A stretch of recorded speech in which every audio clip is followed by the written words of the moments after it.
Matrix. My name is Daz, and I have the insane privilege today of interviewing Jason Gunn.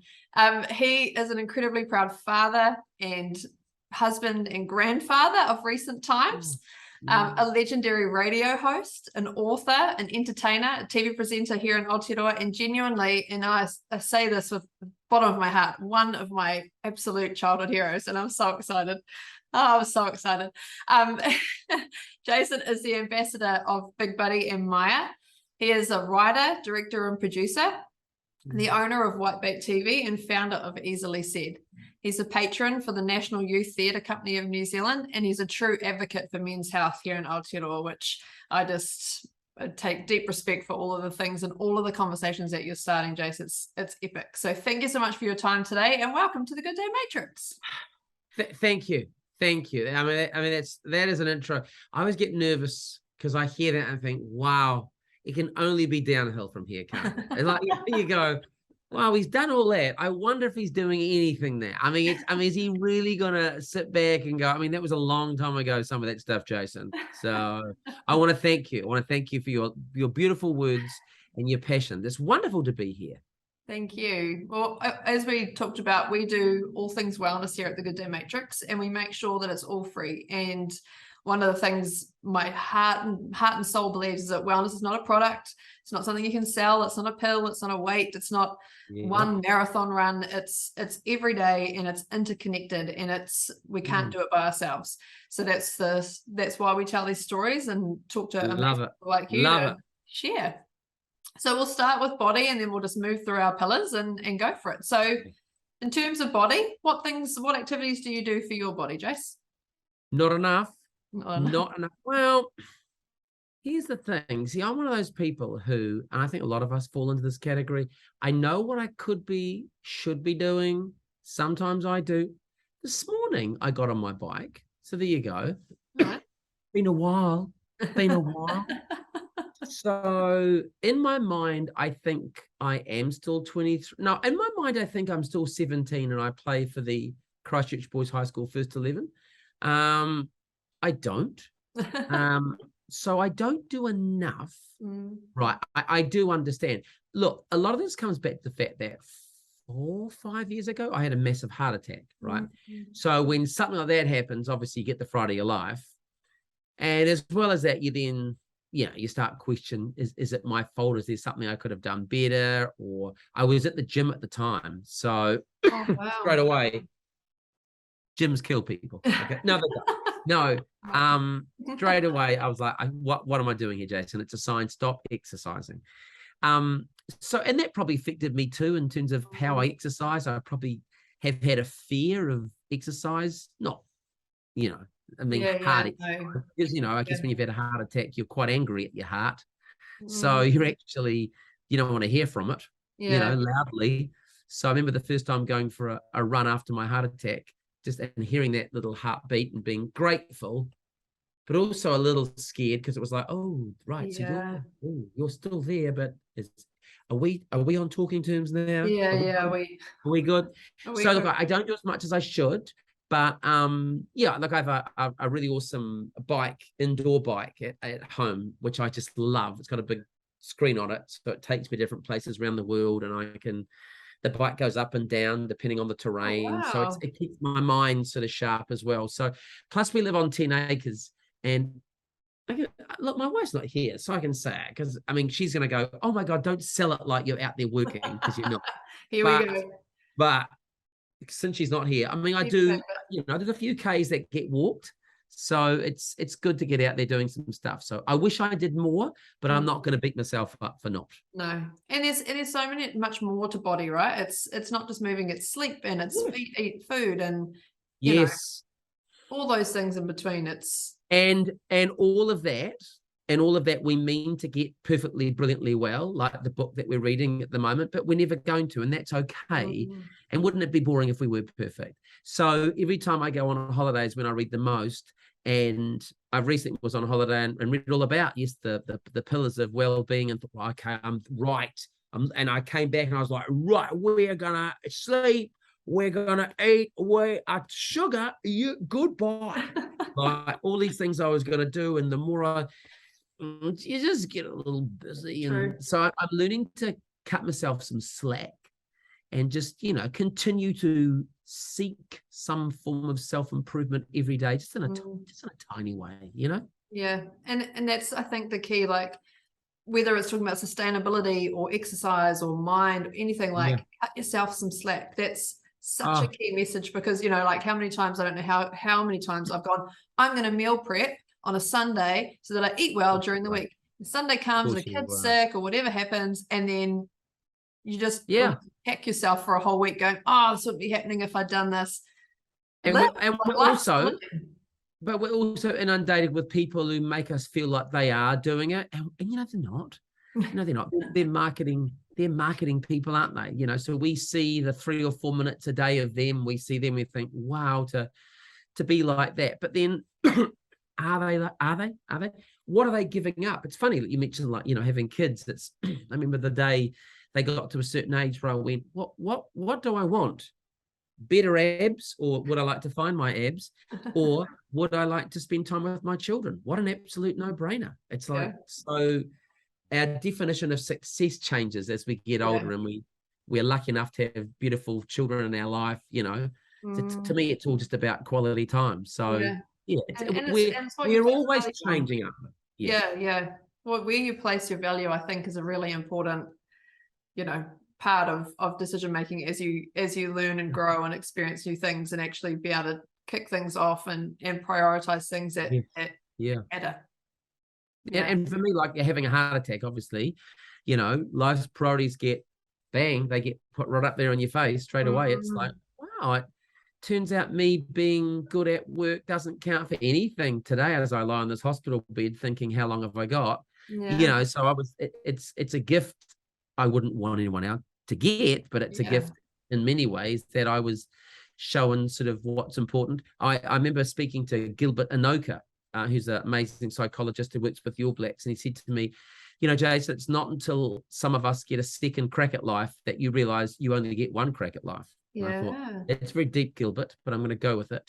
But it's very deep. It's very true. It's very true. You sit there and go, wow, it could have just stopped. And it doesn't matter who you are. No. It doesn't matter what you do. It doesn't matter how good you think you might be.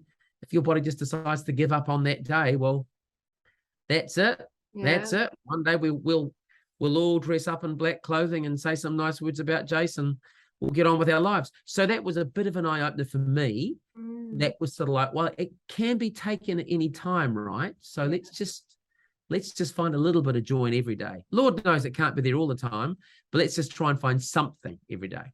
Yeah, and understand the ingredients of fun and the ingredients of living, and then know to make sure those ingredients are there every day in some way, shape, or form. We're not always going to have great days, but we can add great. No, and look, I'm the first to say that obviously when I've been on television and on radio, I try and come across as old, Peter Positive, and just everything's great, but it can't be. I remember when I all the time, I get so many people come up over these and said, oh mate, when you were making that Son of a Gun show, what were you on? You had to be on something. I was like, no, well, sadly, I can tell you that is all just me. That's when I first started in television, I was 18 and full of energy. And I laugh when people think I'm on something, but it also slightly pisses me off some days, because you go, well, that is honestly just me. And I've heard every story about it. I've met people who said I was in jail with their uncle, and because they were bigger than me, I said yes, and say hi to your uncle for me. So I've heard it all. But my thing is, that's just kind of me. That's wacky Jace. And but then some days, and I've noticed as I've got older, some days are, are easier than others, and some days you just don't feel so wacky, and that's okay. You learn tools, don't you? For me, I've learned the motion equals emotion. In other words, if I'm feeling a bit, just get the legs moving, Jace. Just get up and do something. I've investigated all forms of meditation, and I found a couple of things that work for me. So yeah. So it's, as I said before, like if we're lucky enough to get another day here on the planet, we're always just adjusting and trying to better ourselves, aren't we? And finding out something more about ourselves. That's amazing. And it's a beautiful way to look at life, I think, is just every day. It's there's an author called James Clear, and it's Atomic Habits, and it's 1% better every day. And that's the stuff, right? That. It's just, I love that. I quote him a lot. I'll get growled at later. Because we all want that different way of life tomorrow. And we'll take you on all sorts of tangents today, and I apologize. But it's all about, what my question I ask myself, and I say to my kids all the time, particularly my son, who's he's not 19 now. We talk lots about this sort of thing. He's unbelievable with his mindset. And we just talk about, what does success look like? What is that? What is that? Because we're taught to believe that it's this much money, and that I should look like this and be married to this person. It's like, what? And live in this house. And it's like, turns out, no. I worked in radio for many years, and towards the end of it, I just didn't like it at all. Yeah. Where I was like, and I thought, I'm going to get out. I'd had a heart attack, and I'm going to get out. And it was my son Louis who said, Dad, you need to get out. Like, that's going to happen again. And I was like, oh, I don't know. And his exact words were, that's not what success looks like, Dad. This is not what success looks like. So I said to them, I'm getting out. They offered me more money, and he said, Dad, no. And then because I said no to radio, I was able to go and watch Louis play rugby every week, wherever he played in the country. And before every game, he would give me a hug and say, Dad, this is what success looks like.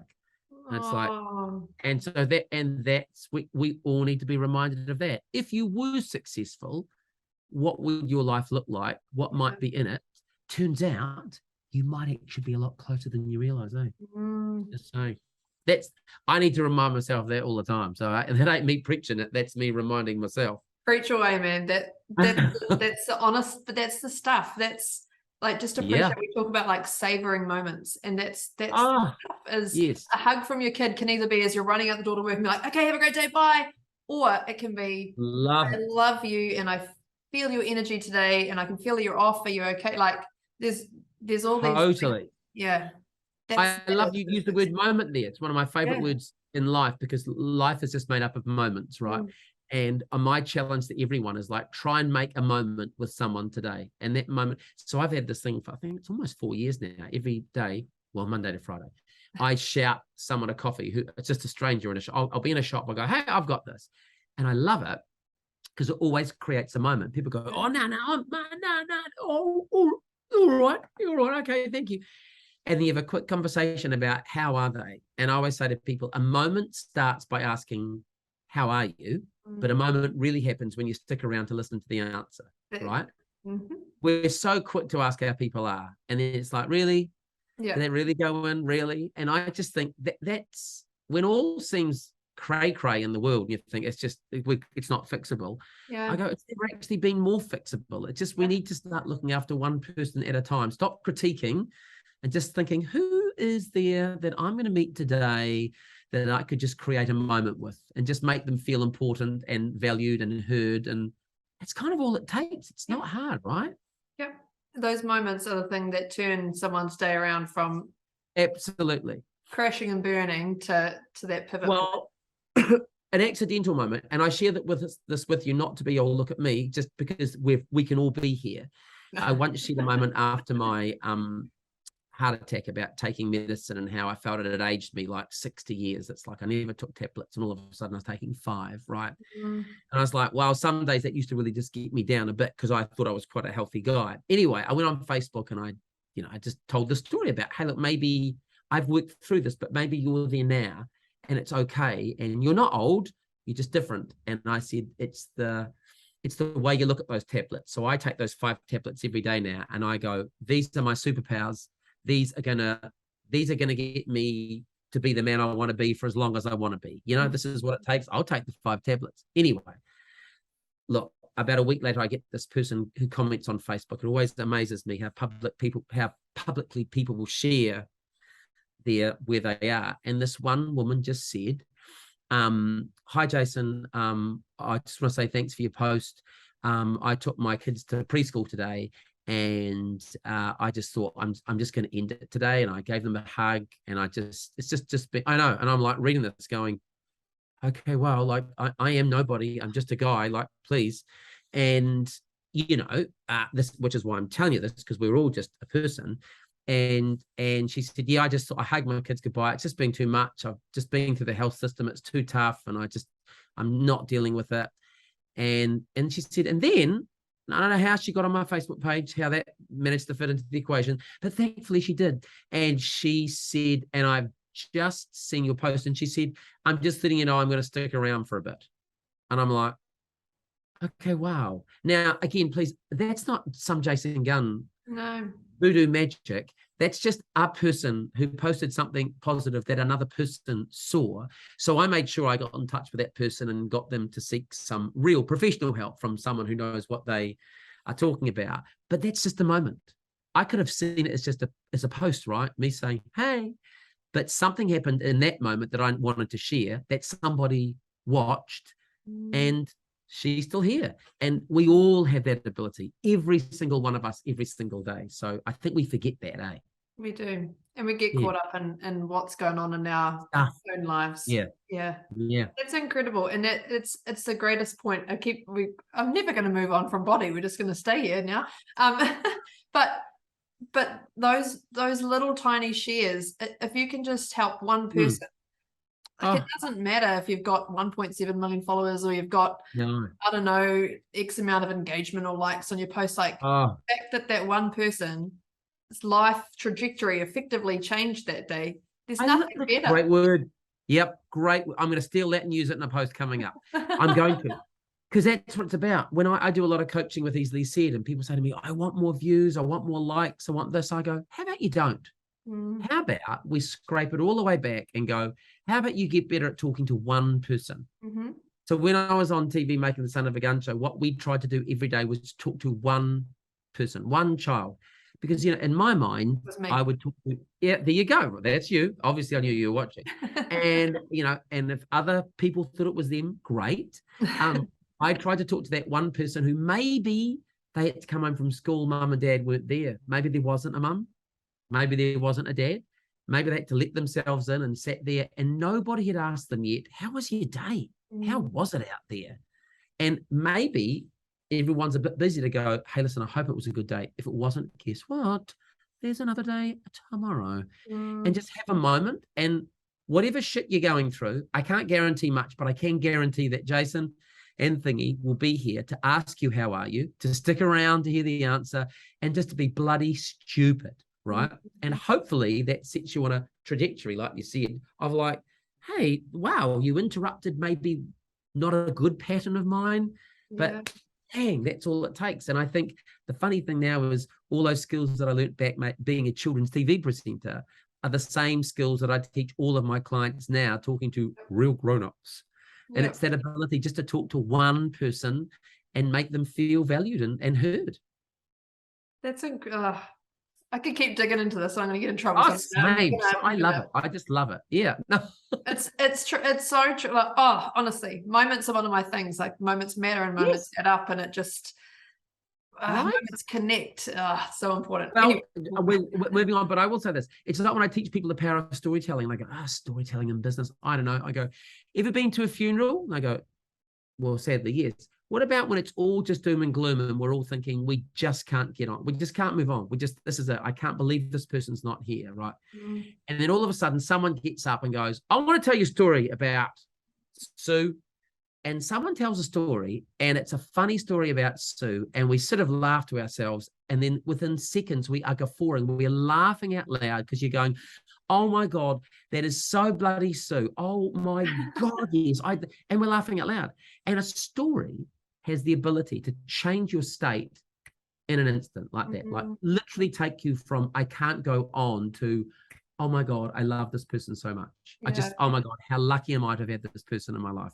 One story, like, it could be seconds long, right? And that's what I love about moments. You can meet someone who's having an absolute shitter of a day, but you have the ability to stop and go, hey, listen, so good to see you. So good to see you. I really miss you. Anyway, take care. Bang.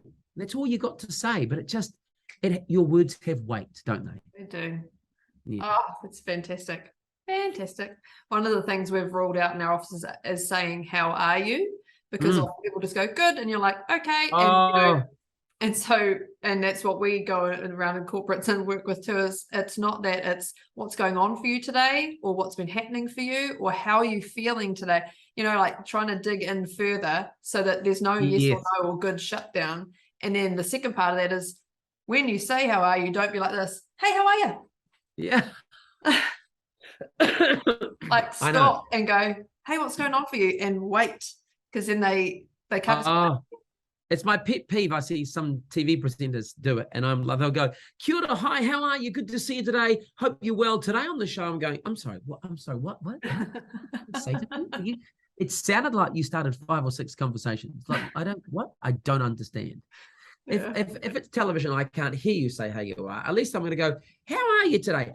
Hey, I'll say this. I hope you are well. And if you're not feeling 100, I'll say this.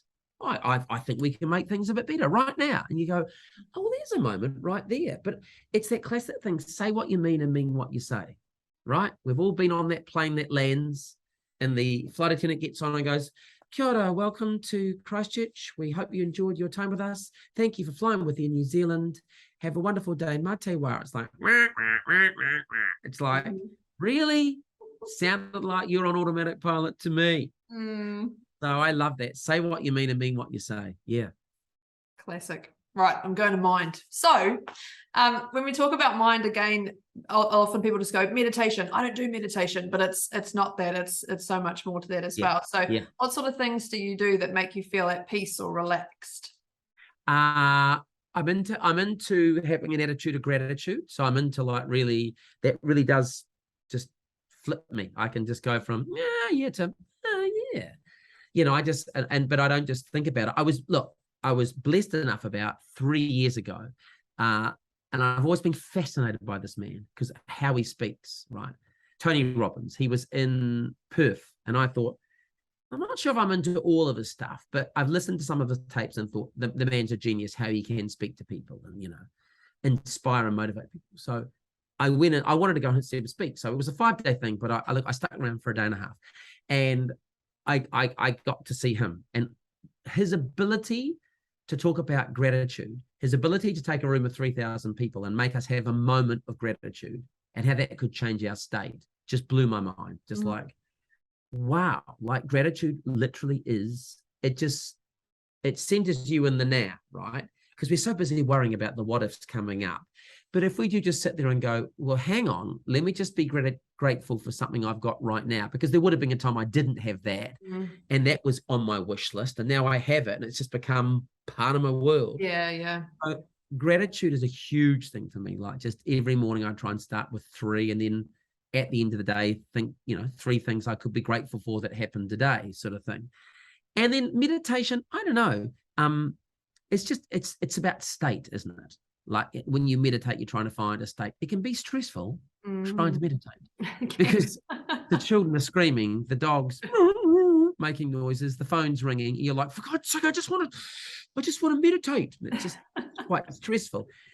I love movie soundtracks, right? So I always have. I've collected them when I was younger. So I just like James Horner, John Williams, Hans Zimmer. I just collect them all. And for me, they're connected to stories that I've loved, like my favorite movies, right? It is sort of classical music, but they've got a story connected to it. Yeah. So if I ever need to take my mind somewhere, I'll just put on somewhere some of my favorite soundtracks. And related to that also is I learned to play the piano as a child, and I would suggest anyone should learn an instrument. And it's because if you're trying to learn a chord is that that's like a D minor over a G? You're trying to work out. It's impossible to think about anything else. Yeah. So you talk about mindfulness. When you're trying to work out how those fingers work on the guitar, like, you get that down there. You can't be thinking about anything else. So learning music and trying to work out what those chords are and how they work is one of the greatest things to take your mind and just park it. Yeah. So you'll know when Jason's a bit stressy because he's either playing a movie soundtrack or he's at the piano. And I just love it. So Yeah. I think everyone should just take on some sort of instrument. I've been trying to educate. I tried to learn the piano when I was a child, which didn't go well. My mum's a concert pianist. She's amazing, and I'm not. We tried. But my children, the Lion King soundtrack, I love soundtracks too. Like, remember the Titans, like all those instrumental parts. I can tell you every part of the story that was happening. Like, I get goosebumps in different moments. I'm trying to educate my children the same, because they've got a few favorite little movies now, and I'm like, listen to what's going on in the background, because that's what's going to remind you of those moments. I love it. When you hear that. There's a reason in those amazing moments, emotional moments in movies, that those notes are played, you know.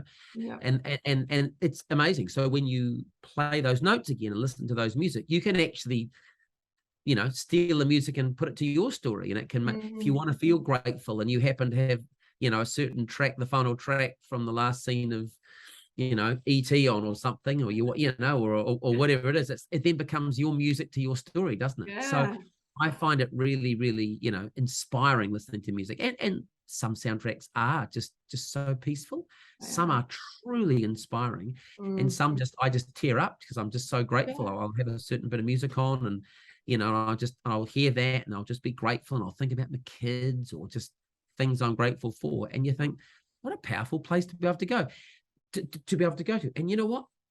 You didn't need to go anywhere, did you? That's what I like. So. Yeah, just transport you. Amazing. Yeah. Now, I imagine with everything that you do that there'll be stresses and pressure that comes with a bit of overwhelm. So how do you cope with that? Do you have anything that you prepare earlier, like conversations you have with your family beforehand? Or do you have things that you can trigger in the moment to go, oh, this is how I'm feeling, I need to pin things? Yeah, well, I think one of the things is what I've become aware of. I'm quite a sensitive soul, right? Which is I think as I've got older, I've realized that it has strengths and weaknesses, right? So I've chosen the wrong job to be in many regards, because you know it's a free for all. People say what they like about you, and you know some of the things can be quite hurtful. And people go, oh mate, just don't read them or don't take them personally. It's like, yeah, okay, cool, yeah. But also because I'm very sensitive to other people, I'm very empathetic. So I'm able to, I believe, without sounding arsey, I think I'm able to help people because I don't talk at them, I talk with them. And I really, like my whole thing with Easily Said, is it a communications business? Yes. Do I teach people to speak? Oh yeah. But it's not that at all. How's this? I thought it was that. And I've discovered really, I unleash people's stories. It's like, I give them permission to do it. I give them permission to be vulnerable. Yeah. I'm not saying do this with your friends. I can tell you that if you like. I'm not, and there are some things I will tell you about storytelling and talk about pace and pause and pitch and different things that don't begin with the letter P. There'll be all sorts of things, but you know, a lot of it is just me talking with people, giving them permission to tell their stories, right? So that comes from my sensitivity and empathy, really. So, you know, my family know if I'm getting a bit wound up. They go, hey, Dad, maybe you should just go and listen to some soundtracks or play the piano or do some meditation. So I'm still not good at that. Yeah. But I don't claim to be. And it's probably one of the greatest lessons I teach my kids is that I share everything with them. So, you know, when things are great, they see that. But when Dad's stressed or wound up, they see that as well. You know, they see me when I'm happy, when I'm sad. It's like, and I let them know how much they can turn me around. Yeah. You know, they too have this superpower. So I think it's about having a plan, right? But also, I think as a dad, it took a long time before I was able to say to my kids, hey, you know what? So yeah, I'm just not really feeling it today. Like, could you just pick me up? Yeah. And it's, you try and keep it a bit light like that, but they know that. We talk about everyone has grey days, and it's like, you know, because I want them to know that it can't all be good for them every day either.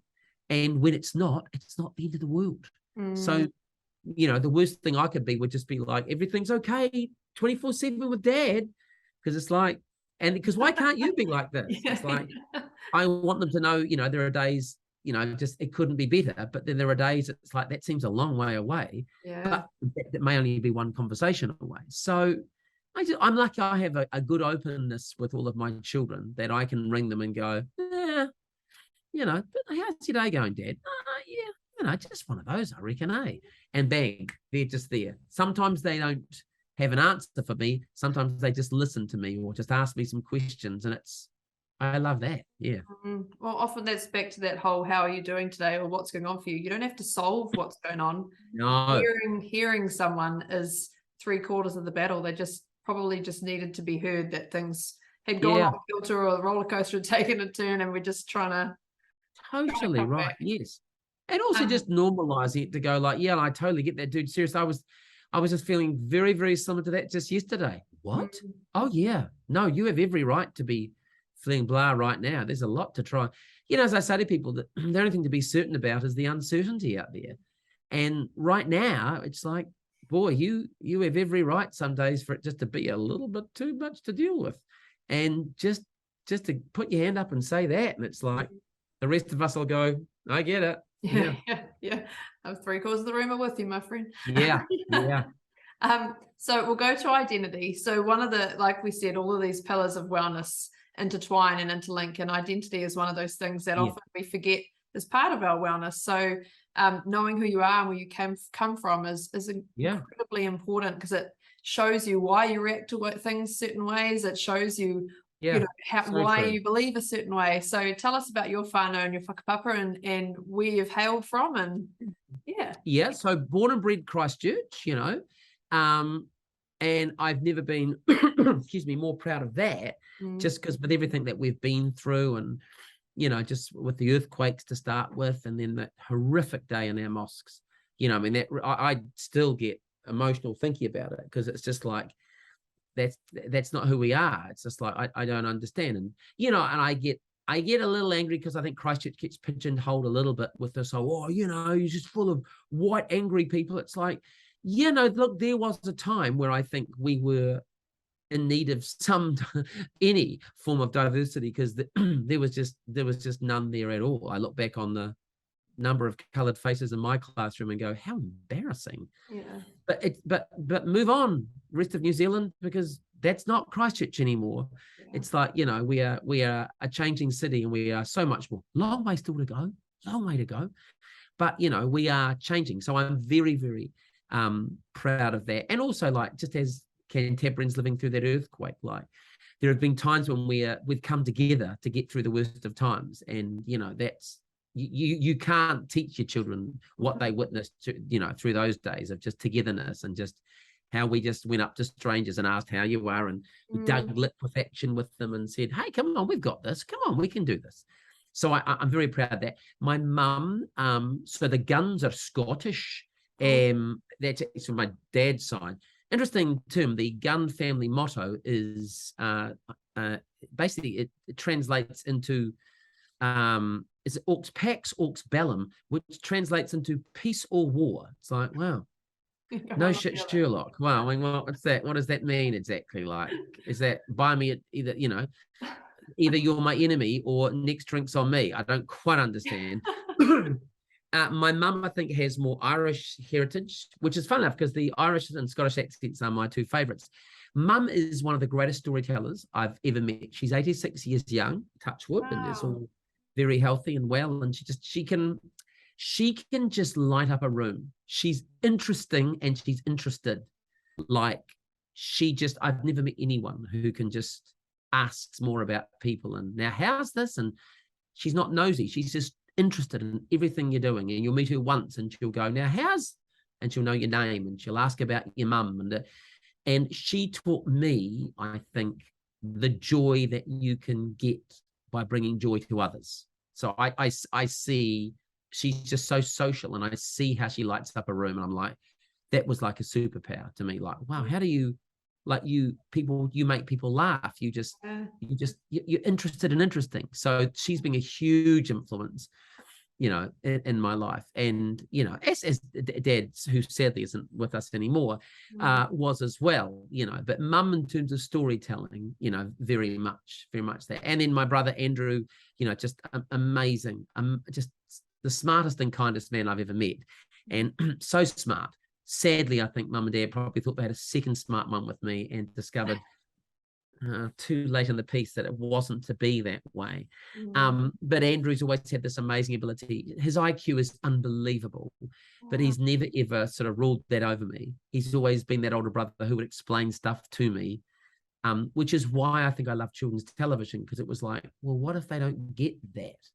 How could I explain it to you in a way that you might enjoy and understand?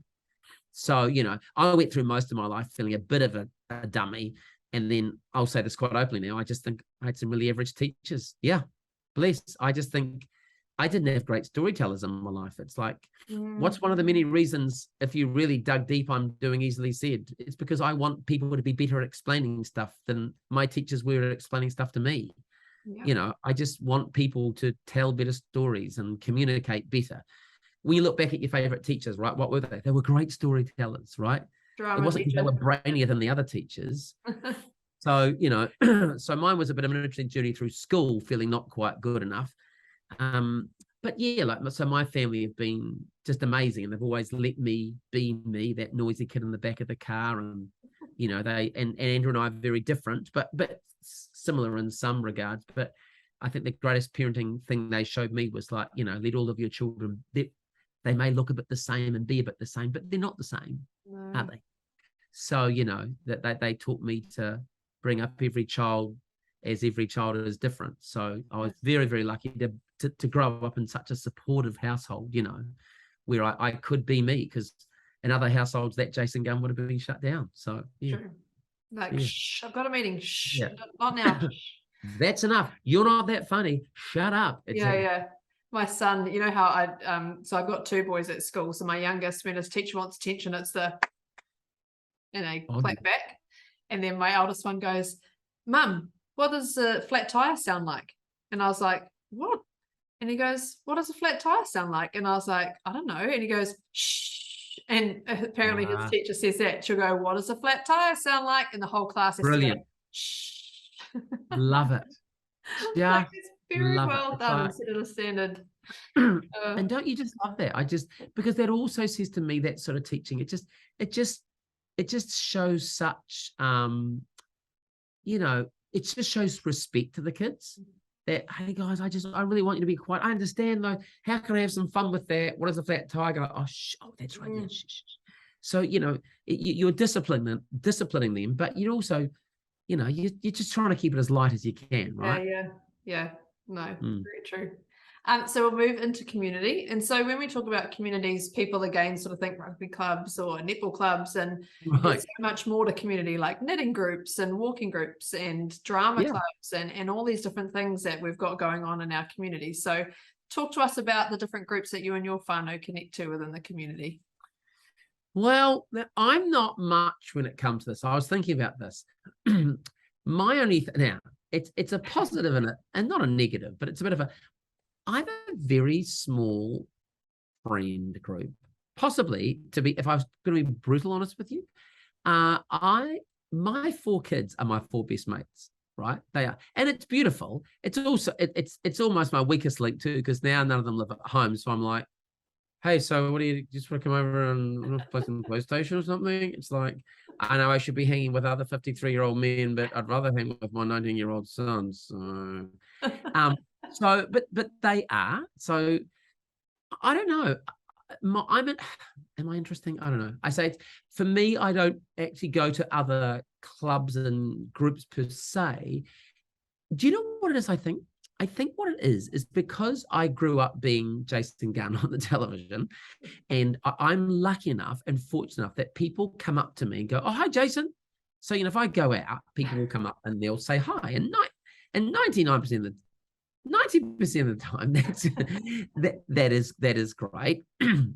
And people just tell me all sorts of stuff. So I just meet people and they tell me their stories and I laugh with them. And I don't need any groups to go to because my life is just a big group of people. It's just, it sounds so sad, but it kind of is. So then when I go home at night, I just really just want to talk to my kids and hang with my wife. And I've got this extended whānau that is children that grew up watching me. And I'm most humbled by the fact that many years later, they can still talk to me and go, "Oh, Jace, mate." You know, to me, that says to me that I must have done an okay job, because people feel that they either knew you or well, hopefully they did know me, and that they could trust you, which they could. And so because that, they'll come up and go, "Oh, hey, Jace, I'm not sure if you remember, mate. I was on your show. It was a Tuesday," and I go, "Yes, I remember. I remember you. I remember." And I love that, right? So I have many more conversations with people than any people normally would have because of my job and what I've been through. Right? I thought I never saw it's a job. So I think it sounds very deep to say it, but my community is, in fact, it's huge because I have these conversations with people on boats and planes and walking down the street and doing stuff. And I just love it. I don't need any other place to go to meet people because I meet people every single day. Which leads us beautifully into environment, because where I'm going to take environment with you. So again, we can talk about sustainability and physical environments and work environments, but with you are an energy force, and I feel like I'm very grateful to meet you through the screen, but I feel like if it was in person, it would be even more electric, and so the values that you live by and the things that you've put out into the world, like you have created a family across Aotearoa when I was a kid, because it's true, like how you said, like when you ask someone how they were through the screen to someone, just, and you're talking to one child, they genuinely would have felt like you were, like that's massive. And it could probably be really annoying to be famous, and don't get me wrong, and I don't know, it's that thing about no, there were only sometimes, like I think, like I never, when I was in my late teens when I started, or early 20s, you never went to town like on a Friday, because people have a few oi oi oi, and then you'd wear a bit, and look, most people meant well. Some were just asses, but most people. But I'm lucky because I wasn't ever trying to be someone I'm not. I was just me. So I'd like people to think when they came up and they spoke, they went, "Oh my God, it's just Jace." It's like, honestly, I have nothing special. I'm exactly the person that I chat with you. Because, you're in people's lounges and living rooms, right? You can't be in the living room saying, "I think you're the coolest thing ever," and not talk to them on the street. It's like, what? That's slightly mixed messages there, people. Like, what? I remember once on children's TV, I remember on Son of a Gun show, saying it was like a Monday or Tuesday, and I was walking past the camera and I was going to see Thingy at his box or something. I said, "Hey, whoa, before we go anywhere, let me just tell you something right now. I don't know what you've done with your hair, but it is looking remarkable. What have you done today? Keep doing that. It looks amazing." I'm not sure if someone's told you today, but it looks amazing. That was on a Monday, Tuesday. On Friday, we got about 1,100 letters saying, "Jason Gunn, I don't know if you live in the back of my television or what, but how did you know I had a haircut?" And it's just it's that beautiful thing of, like, people want to believe that everyone does give a damn, but sadly, only a few people do. So it's back to what we've talked about. So it's such a powerful energy to be able to use it. That's why I do so much coaching with people, who make video content now. I go, well, I hear what you're saying, but I just don't believe what you're saying. It's like, well, you're talking at me. Like, I don't understand. Or I'll hear people talk on the radio, and I'm getting older and grumpy now, but I'll go, "I don't think you meant any of that. Like, I just don't understand." It's like that. We didn't have any moments there whatsoever. Everyone now has a phone, so everyone thinks there's some sort of influencer. Don't get me started on that term. Everyone thinks they're influencing me. They're not. They're just selling me something. And because they haven't taken the time to connect with me first, I'm not interested in buying anything. So it's that thing. I think, you need to earn that, right? But sadly, too many people are out there with these thinking they have our permission, and it turns out they don't. I read something years ago and I can't remember who wrote it, so I don't want to claim this as mine, but they said like influencers are as famous as Monopoly winners are rich, meaning it's all fake. Fake money here, that. fake famous here. Like it's not. I love that. And I was like, that's going to a good stay one. there. It's brilliant. I just don't know how the algorithm works. That I just see people giving away free stuff every day, and I go, okay, so let me get this straight. If you were my friend and I came to see you and you went, hey, listen, hey, do you like the pen, by the way? Yeah, got it, free. I'd go, hey, awesome. Wow. Next day, do you like the old Apple Watch? Got it, free. Okay, what's going to happen after literally 2 of those situations is I'm going to say, okay, can you get me some of that? If not, shut up. Like, but somehow these people are giving away stuff and I'm like, no one's buying it because of you. I think the businesses are finally waking up to this whole thing. It's like, I don't mind if someone gives me something and I start a conversation. Cool. Yeah. But just because Jason Gunn says you should buy his new book, which comes out in October, by the way. I'm very excited. We're talking about it this morning. Doesn't mean you should, right? Doesn't mean you should. So yes, it's influencing. Yeah, we shouldn't. That's another hour's conversation there, Jason. That is what's happened there. Do you know a phrase I think you'll love that I love and I tell to all my clients? It's because I'm all about passion and having an energy and having, as I say what you mean what you say. Whenever I teach people to speak, I always say, no one, it's not my phrase, by the way. I think it was an American president who penned it. It is, no one cares how much you know until they know how much you care, right? It was a female. That was a female. Of course it was. Of course it was. Oh, wasn't it? Now, I heard it was an American president, which back in the days sadly was not a female. Oh, I'm gonna come back to you on this because I don't know if you know this. The challenge is on. Here we go. There's an amazing. Don't you love that? And that's just all about just, show me how much you care. Yep. And then maybe I might care also. Yep. There's an amazing woman in Auckland called Ranjana Patel, she has an ONZM from the Queen and a QSM. She's fabulous. She started a thing called Tamaki Health and Gandhi Nevis, which is a place for men who have been in domestic violence situations, and it's a safe place to take them and they actually get help, and they've had I think it's 70% don't reoffend, which is the first of its kind. So she was the one to talk about in her interview with us of that same quote, and it's incredibly powerful. She said, I could get up on stage and talk 25 million times about the same thing, but if they don't know that I really genuinely care about what's going on here, no one's going to come and help me do this. I'm going to fight this fight on my own and lose. I talk to a lot of people when I'm talking to men in particular who aren't getting good at getting checkups. I'll talk about my heart attack. And then if it's not getting through, I'll go, no stuff here. So I'll tell a story, and I will tell a story about the day of my heart attack. And I'll go deep, and I get really emotional when I get right down to that moment of like when you're on the hospital bed and the surgeon says to you, I just need 60 seconds, Jason, just to see how bad it is. And I talk them through that 60 seconds. And I remind them, like, when you've got 4 kids, in your head, you're going, am I going to be there for those 4 weddings? Is this when I find out that being Jason Gunn doesn't count for anything, that it's all just been really awesome, Jason, but today it stops. So, and I get really emotional. I always cry and I go, and I want them to know, I'm not telling you this because I am bored and couldn't find someone else to talk to. Although that might be true. No, I'm telling you this because I want you to take something away from this, right? I want you to think about what that might be like, why this could be important to you. What could you learn from this? So yeah, I want you to feel what I'm feeling, basically. Yeah. And you strong, you talking with the values that you have, obviously transparency feels like one of them, but what other values do you live by that you just non-negotiable in any environment? Well, interesting. I have this formula. I'll share it with you now. I have this formula I teach all my clients when it comes to speaking and storytelling, right? And it's the word heart. The H stands for heart. Easy start. So heart is, you got to speak from the heart. Speaking to the head is awesome. Facts and figures, No one really cares. Facts and figures we forget about. But when we speak from the heart, it's like we say, no one cares until they know how much we care. So speaking from the heart, letting people know how much something means to you.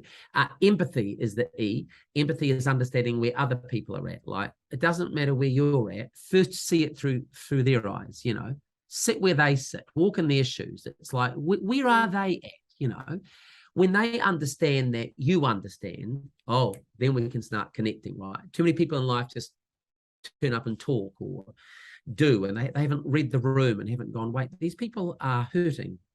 These people are laughing. These people are crying. These people are laughing. What is it, So where are they at? Having empathy for and understanding. That empathy is different from sympathy. Agreed. Sympathy is like, I'm really sorry. Empathy is understanding. Yeah. Maybe just literally standing where they stand for a bit. Yeah. A is huge for me in heart, and that's authenticity, right? So that's just be you. Like, you have amazing things that have happened to you. You have amazing stories. When people struggle to talk on camera or talk to people, I go, just be authentic. Imagine it's not your boss you're talking to. Imagine it's your 19-year-old son who's ringing to say he loves you. That happens to me. I'm so lucky. So it's like, I just sit there and just go, how would I look at the camera then? Well, I'm not. I'm looking at my son. It's like, be authentic, be real. Don't try and be someone you're not. It's like, I've seen TV people try and do it and they crash and burn. I've seen people try and speak and it doesn't work and they crash and burn. But just in life, just be you, and just, it sounds very cheesy, but there's only one you, and why be a half-assed version of somebody else when you can be a brilliant version of you? So authenticity. R is the big one in this time, reassurance, right? So reassure people, just, it's going to be fine. It's all good. They're hearing the news and everybody on there wants to tell them the problems in the world. You turn the news on for 5 minutes and, well, it's all coming to an end, isn't it? So, if you can reassure somebody of a day, I think that's a really, really powerful thing. It might be about a moment. It might be just reassure them it's okay not to be okay. It's fine. Reassurance. And the T is big for me, and the T is tell a story. Like, tell stories. Tell more stories. Like, not just when your kids are going to bed. I always say, telling stories might put your kids to sleep, but it might keep your audience awake. Telling a story can reassure people because it can remind them that, well, you know what? You're not the only person. Let me tell you somebody who's been exactly where you are. Let me tell you what happened. And away you go, tell a story. So I use that heart formula to teach people. But the more I think about it, it's probably been my mantra for life in many regards. I like to speak from the heart. I like to be empathetic. I like to be authentic.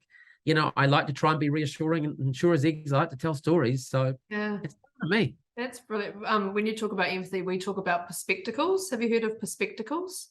No. No. It's one of my lady, Sasha Coburn, I can't steal that either, introduced me to it like 4 years ago now. But, it's perspectacles, but it's empathy. So it's putting on your perspectacles and seeing things.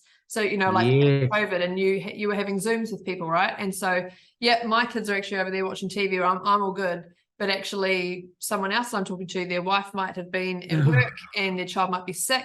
And I'm taking no consideration to that. And I'm going, God, life is hard, but actually, warm home, I'm safe, I'm well, my kids are well, we're fed, but trying to see outside of that scope was something we talked to a lot of people about, was put on your spectacles and try and see wider than how you've grown up and what's safe to you, and all these different things, and even back to what you were talking about earlier about like, what is success? Well, what is success to me is very different to what is success to the next person. It's because of how I was raised, and of course, good things have happened and bad things have happened, and all these things. Perspectacles is our similar way of saying. I love that.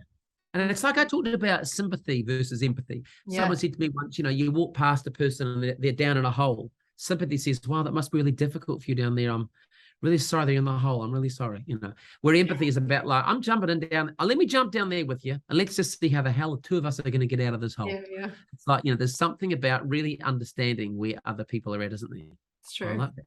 True. And look, and I've lived an amazing life, and we've had lots of sad and bad things happen, but I come from a really privileged, my parents struggled and we had to cut out coupons just to purchase shoes, like all those things. But I didn't know there was a struggle at the time. Like, no, it happened. And we were fed, and and they were kind and they were generous humans to everybody that they possibly could. You know, like you can't ask for better. Well, really. look, you know, we've all met people with filthy amounts of money and cars and houses who are just no fun to be with. So you'd think we might have learnt that. Hey, look, I'm not a negative Nelly when it comes to the money. Give me the money, seriously, I'll take it. But I'm not saying that's not where the happiness is, isn't it? That's when I was in radio and got out. You know, the money was great. It was ridiculous, but I was still having heart attacks. Yeah. So what do? I'd rather be making a little less money and just spending time with the people I love, to be honest, and going home every day and thinking, God, what a great day. Can't all be great, by the way. They never are. But no, you can have great moments. There was a Lotto ad about that. Not every day can be great, but there can be good moments. It's always like that. Okay. I like that. All that too. What is your favorite place and why? It doesn't have to be in New Zealand. It can be anywhere. It changes.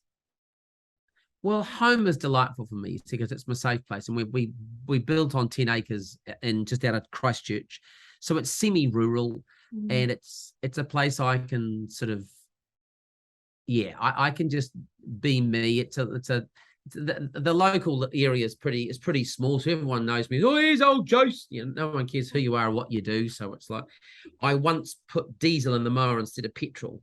Oh, so no. the last 25 years, I've been known as the diesel kid. That's all they know me. It's not. There's no Jason Gunn. Here comes the diesel kid. Oh, mate, let me go. Shut up. All right. You've made mistakes. I've let them go. So home, I do love that. Probably anywhere my kids are is that sounds a bit of a cheat, but you know, I'm at my absolute best when I'm, you know, just with them. I go, and there I am. Some days I think to myself, when they're not living at home, why I struggle is because I think one of the main reasons I was put here was just to be a dad. That's probably I get self-doubt and imposter syndrome as much as anybody else with anything to do with work or anything. But I'm at my most confident just being a dad, because I am a child. But I do just love that. Geographically, and this will sound arsey, but I was recently, and there's something about that place I love. Not the hotels, and it's nice to stay there, don't get me wrong.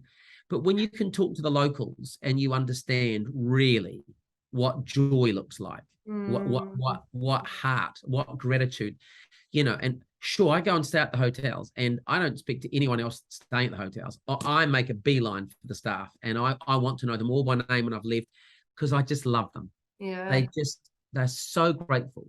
You know, I came back recently and said to my kids, just a heads up, guys. Just if I do spin out of control, you know, when someone gets a bit negative, it's because I've just been hanging with some friends of mine in Fiji who were on $3.80 an hour, who during their lockdown went back to their homelands, their own little islands, and no cash was ever seen. They just bartered for 2 years. So now they are so ridiculously grateful that we're going back. It's like, So if I have a lack of tolerance for anyone complaining about how tough it is, it's probably because I've been there for a couple of weeks, and they have the saying "sanga langa," which means no worries.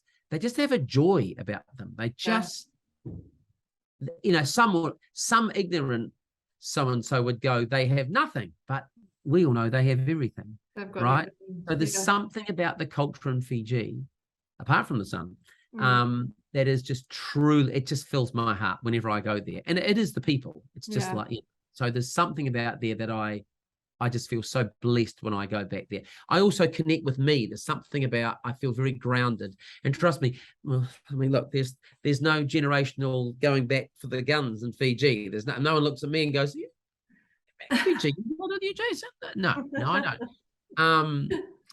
So, but there's something very special about that place. It is. I haven't traveled the world very far, but I've been to Fiji, and we went when my middle son was a baby, and it was the most beautiful thing. But we took a whole suitcase of stuff to donate to a local school. So we took sports gear and shoes, and some was new and some was secondhand.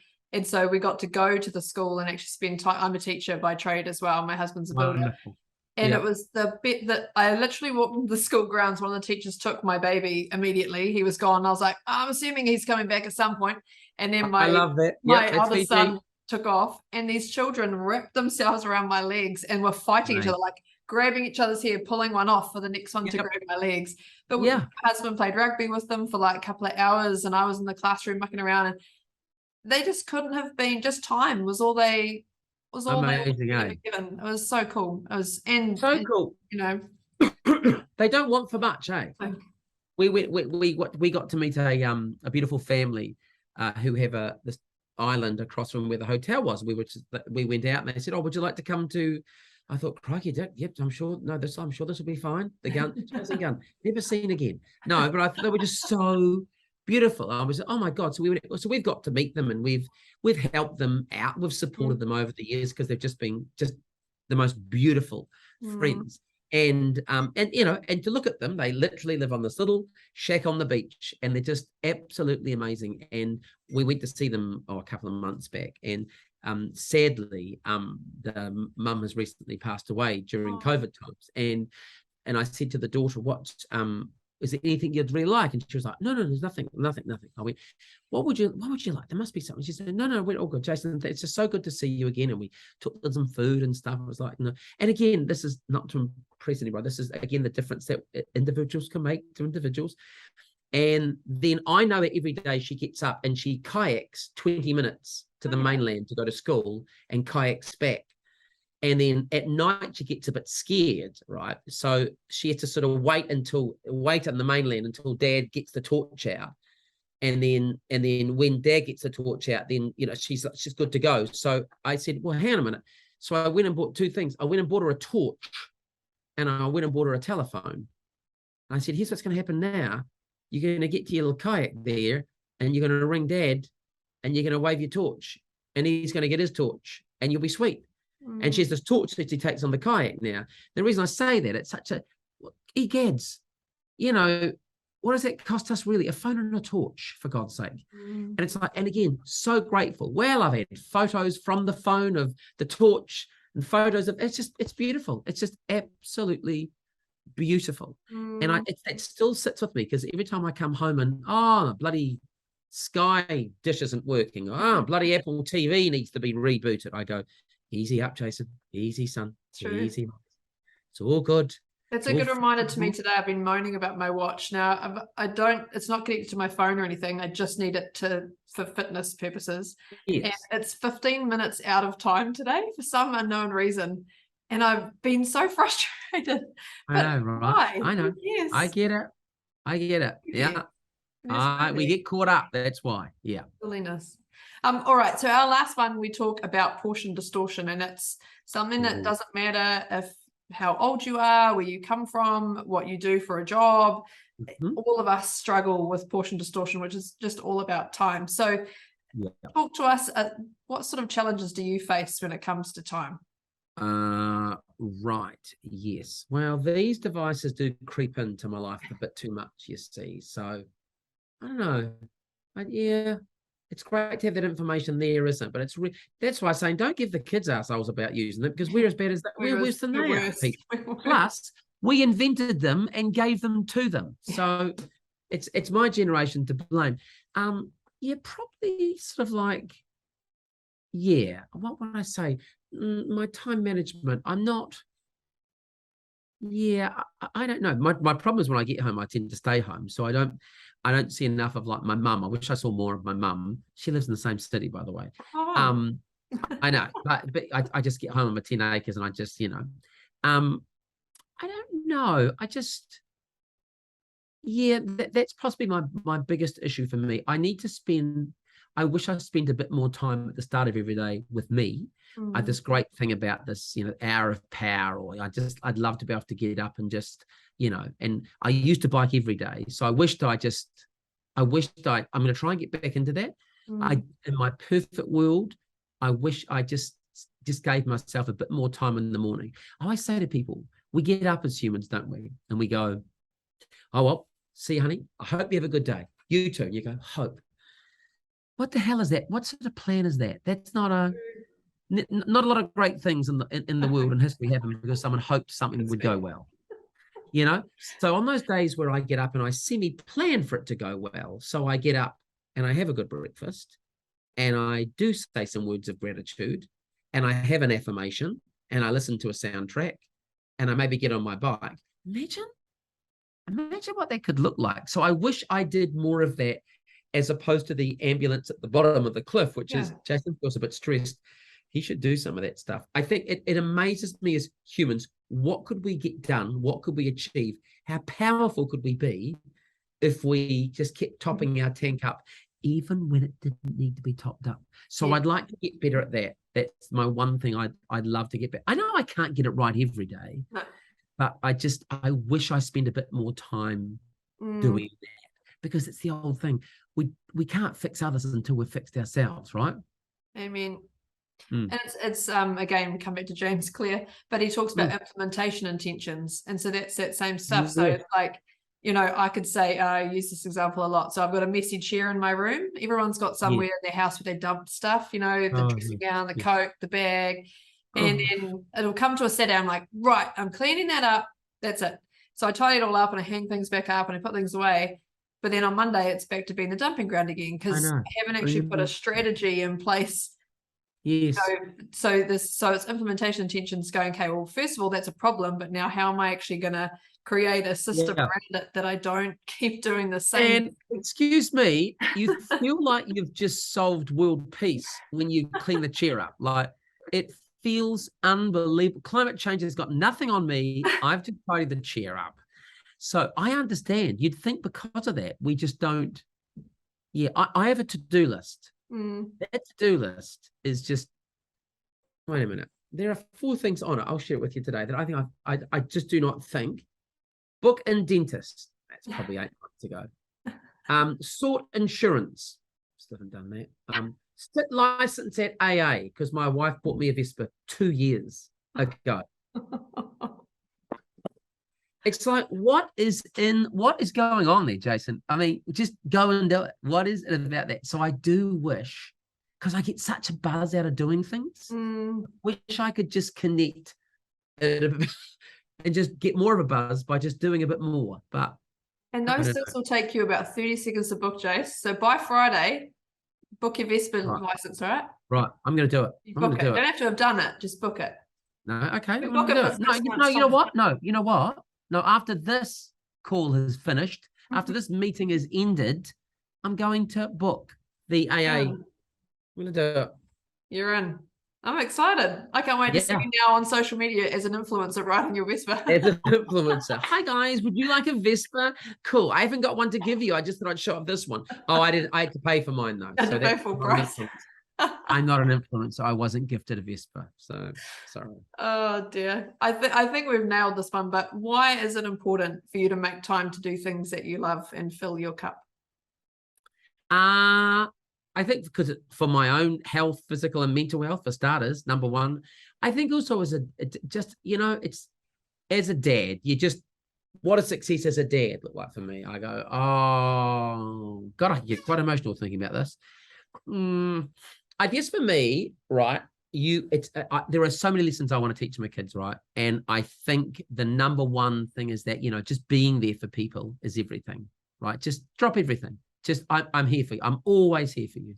You are always the most important thing. And I guess looking after yourself is the greatest thing I could teach them. The thing with your heart attack that you have, like I did, what was it the worst? Why was it the worst day of my life? Well, was it scary for me? Absolutely. But possibly what made it worse is what I put my kids through. See, is that I hate that a little part of their brain is owned. Like, everyone just treats you slightly different. You'll be out doing something and one of them will say, "You all right, Dad? You all right, mate?" I go, "I'm sweet. I'm all good. I'm all good. We're sweet." Like a little bit of their brain is owned by the fact that, but what if Dad isn't? And I can never take that away.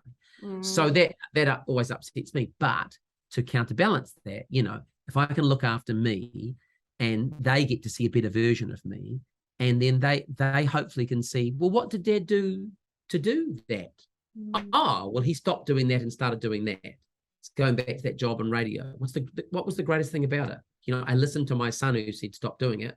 And also he got to see, wow, Dad posts radio. I mean, and please, if you're thinking of starting a career in radio, but I'm not trying to put you off at all. It was just that particular job, those people at that time, I'm just saying. So for me, what that taught my son and everything was like, you know, listen, what's going on in here? What is this? What does this honestly tell you? Is this good for you right now? It's not, is it, eh? So that's the lesson. So the reason I want to spend time with me and be the best version of me is when I'm not here, I don't want them to go, gee, you know, I just wish Dad was happier or was better. Because look, we don't know how long we're here for, do we? So touch wood. So let's try and make it a good time while we're here, eh? It's true. And live. Yes. Truly live. What a crazy idea that is. Yeah. Yep, exactly. So that's the end of my formal questions. I have some quick fires for you quickly, and then I'll let you go. I'll try and make these quick, because people say quick fire, then they don't give quick fire answers, and that ruins the whole. And then I get bored in, so I'm not allowed to talk now. I just ask the question. I don't respond. All right. Okay. 3 things that made you smile today. 3 things that made me smile today. Oh, I had a wonderful meeting with a wonderful client first thing this morning who didn't think she was very good at telling stories. And in the end, I got her telling some amazing stories. I was reminded by my wife that tonight we're going out for dinner with my brother and sister-in-law and my mum. So I thought, oh my God, yay, I'm doing that. And also this morning I got up and my son rang me and thanked me for coming to rugby on Saturday and said, Dad, just your support means everything. So that's beautiful. Favorite books? Jason Mason. It's available in bookstores from October. It's my first actual book. I wrote it with my brother. No, true. Okay. Favorite books as well as that. I read every self-help book and I'm ready to start applying what I'm reading. So it's hard to, okay, I'm going to get the name of it. Wait, I need to Google my phone because it's on my phone. But it honestly is. I just want to make sure. It's the book I'm reading at the moment. It's by a guy called Johan Hari, who's just unbelievable. The book is called Stolen Focus. And it's all about this and these and how they are stealing our focus and what we can do about it and why we should stop beating ourselves up. It's not our fault. We should be blaming not the phone makers. Phones are good, but the people who control some of the apps on those phones. It's a really powerful book, and you should read it and you'll understand why it's difficult for your kids to get off their phone. Stolen Focus. Right. Consider it on my list. 3 favorite smells. 3 favorite smells. I love smells. I'm a smell person. So, and you're going to judge me badly. So I'm definitely going to go with the fresh cut lawn because I just grass, that smell of freshly cut. I absolutely love it. Petrol. I love the smell of. If I was going to give you a particular fuel, it's going to be avgas. Like when I get to the airport and I smell that smell, it's like, oh, that is really, really nice indeed. Okay, and what about something? Oh, I know. Any rose perfume, because it reminds me of my mum. Mum loves to smell rose. So when we were kids, we rose soap, rose things. So anytime I smell rose, I just go, aha, there is my mother Janice. What makes you laugh? A lot of British comedy. Goofing around with my children. I just honestly, we just do stuff. People who can do good impersonations. I love impersonations. Like yourself? Yeah, I do love. That's why I probably have enjoyed them. But yes, what makes me laugh? But physical comedy. Oh God, physical comedy. Like sometimes I watch fail army videos on the computer. It's just someone walking into a pole, and I'm like, that is some funny shit. That is funny. Yes. Man walks into pole. Do not undermine. No, but just like, but a lot of British comedy. I do love that. Yeah. Which you wouldn't know from all the accents that you do that are generally British when I was a kid. No. Shiver me timbers. They were, that was, a lot of the stuff I used to do on television, my thing about was highly influenced by the two Ronnies and Morecambe and Wise and, yes. I remember. Oh, so good. First job. First job. Would that be first? Well, I mean, my first full-time job was actually playing the part of Adrian Mole, aged 13 3/4. I was 18 at the time. So what does that say about the size of the boy? But it was a musical that toured the country, and it was a theatre show, but had songs, as I say, musical, and I loved that. My first holiday job was my first job ever, actually paid job. This is impressive. My agent rang and said, "I've got a job for you. It's tonight. It's at a restaurant in town that's opening tonight. I need you to be the MC." I went, "What?" Wow. It was a restaurant where they did mud wrestling. No. And they needed someone to be the next up, and I'd be the MC, sort of referee. Yeah. And that restaurant was open for just the one night. Because I got thrown into the mud. A woman broke her leg. It was a terrible idea on many, many levels. And that was my first ever job, was as a referee MC at a mud wrestling restaurant. So that has made my day. I mean, who had that idea? Wait a minute, mud wrestling restaurant. But Christchurch is the natural location for that. It's like, yeah. So that's outstanding. Go to pick me up songs.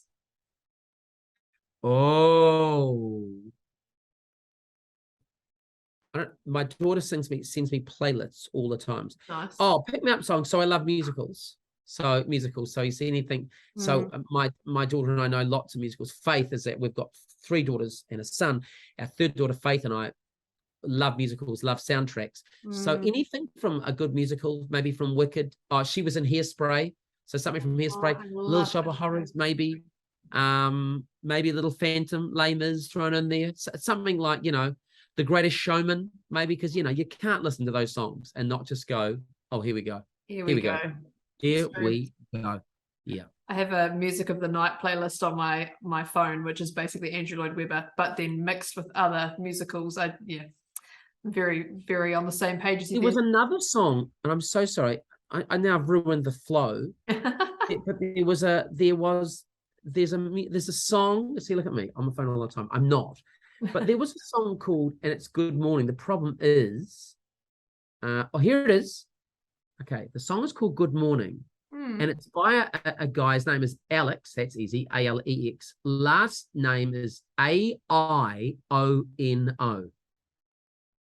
And basically it's Good Morning, and it's got a little bit of gospel comes at the end. Everyone sings with them, but it's all about this. One of my favorite lyrics is so basically get up, but get up, get going. Good morning. You don't know if it's going to be a good day or a bad day, but they both start with good morning. And it's that whole thing about just good morning, get up, let's get up. It's good morning, come on, people. Yeah. And I just heard the song and went, oh my God. So if I really want to start the day well, that is the song to listen to. That's the song, that's the go-to. Outstanding. 3 things you're grateful for today. 3 things I'm grateful for today. I am grateful that you would choose me to have here today. You have many people you can choose from. I never think I am anything special at all. I'm just a guy, right, who just, I don't know, tells stories and crazy voices, laughter, fun. He's a son of a gun. Happened to be on TV. And yet somehow I ended up here. So I'm grateful that we get to have this today and get to talk and honestly be passionate together. I love that. What else am I passionate for today? I am passionate for my job that I've discovered. When I thought I love performing. So the 2 things I'm passionate for is the skills that I can perform and entertain people, and that I'm not being arsy when I say that, but I love to bring people joy, and I love knowing that I have been given a gift that I think I can do that. So I'm grateful for that. Equally, I love and I'm grateful for the gift that I have now, or being able to, I should say to you, to teach people with my new business, Easily Said, to actually enable others to do the same thing. So now I'm grateful that I'm passing on, I'm teaching people what other people taught me. So that feels like a real complete cycle for me now. And I'm so grateful because I get to see the difference in people, and I get so much out of that. Yeah, and be the teacher they needed a long time ago. Exactly. Yeah, that's exactly it. Favorite concert? Favorite concert? Okay. Split Ends, New Zealand Symphony Orchestra, Enzo. Just thought, oh my God, just unbelievable. Just because there's a little bit of that cinematic orchestration going on with some of those. Like Message to My Girl is a fast pick-me-up song. Message to My Girl, when Enzo does it, quiet strings, just beautiful. So Enzo. Also, that's when I kind of did specifically decide I was going to run away with that woman who is now my wife. So that has it's extra meaning for me. Yeah. Nice. Hobbies? My children, my grandchild. We have one granddaughter now, which is just glorious. PlayStation. I love PlayStation. It's my switch off time. But usually with my son. We're usually playing online together. Oh, nice. Hobbies.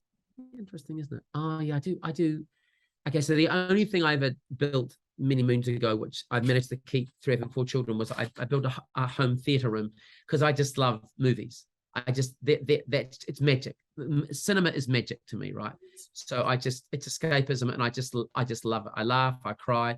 So a hobby of mine is, this sounds really geeky, but I love to watch movies that are just, great stories, but made well with amazing soundtracks. I'll sit there in my little geeky home theater room and go, just leave Dad alone. He's in his happy place. Yeah. Not now. Not now. He's watching the final scene in ET. There'll be tears. He'll come out. Let him dry his eyes. Yeah. So compulsory tissue box is in there for. Oh, absolutely. Just, oh God, that's all right, Dad. You know how it ends. The alien goes back. Come on.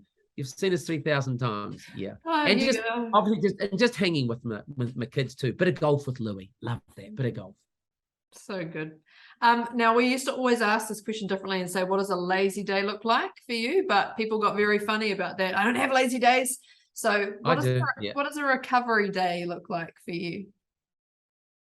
What does a recovery day look like for me? Probably all of the things I just mentioned, to be honest, to be perfectly honest.